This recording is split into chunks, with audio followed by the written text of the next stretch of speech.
Okay, I wanted to make this video so I can kind of show my thought process behind the framework tinyAgent that I'm developing. And it's essentially trying to take what small agents did from Hugging Face, where they defined a bare bones tool kit for agents, and take that one step and go lower and really just giving tools a singular objective as simply as possible. And similar to what they do, just pass it to the agent. I'm trying to take that exact same approach, just making it a little bit less complex with the implementation and just honestly adding my own design choices. And the entire logic behind the agent, it's going to be just less than 400 lines of code, and the CLI will only be 200.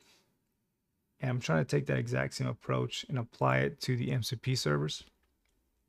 And it's really interesting space right now. There's definitely a lot of hype, but I think people are just overall excited about what they could do with this. So I think it's worth exploring and applying the same philosophy that we have for tools for MCP.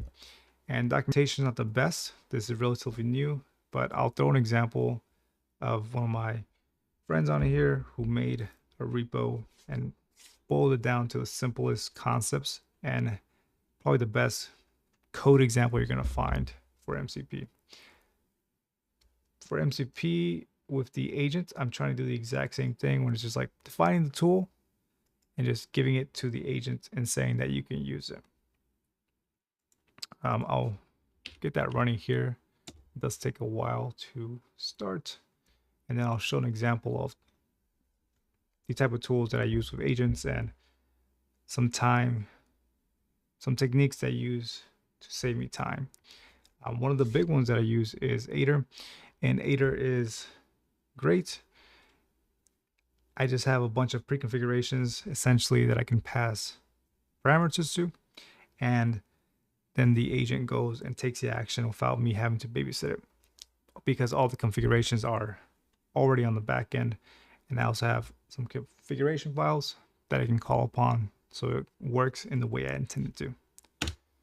Primarily, this tool is for being able to search the repo based on the repo map logic they have to basically say, hey, I want anything of value that's related to X, right? In this case, it's MCP, but it could be for anything like API logic, backup logic, etc. It'll go and do that. And I've also set it up to where you can define the weight given to MCP versus other searching tools like grep. Once it gets done searching, it'll make you a JSON file, and it'll tell you where it was found and why it thinks it's important. Definitely still not up to par, but saved me a lot of time in my role.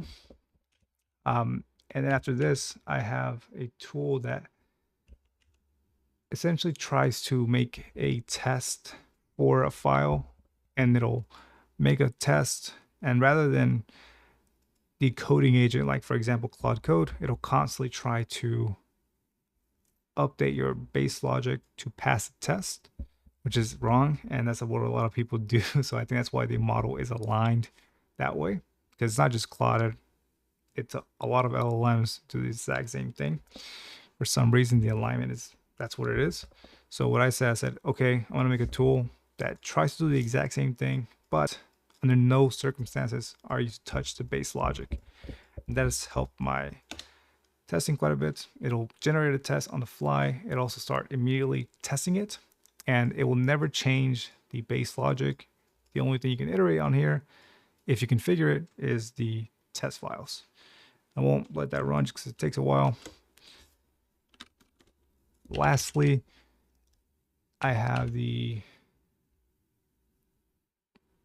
pre-configured tool here, which essentially gives it a file to Aider and gives it a prompt, and it'll just let me run it from here. And the cool thing about this is you can start to see how you can change some of these tools, right? You can find what you want to find as far as logic. You can pass that to your testing agent, and then you say, hey, if all that works, pass it to creator to make some extra configurations. And you start to see how these tools that are really almost like components.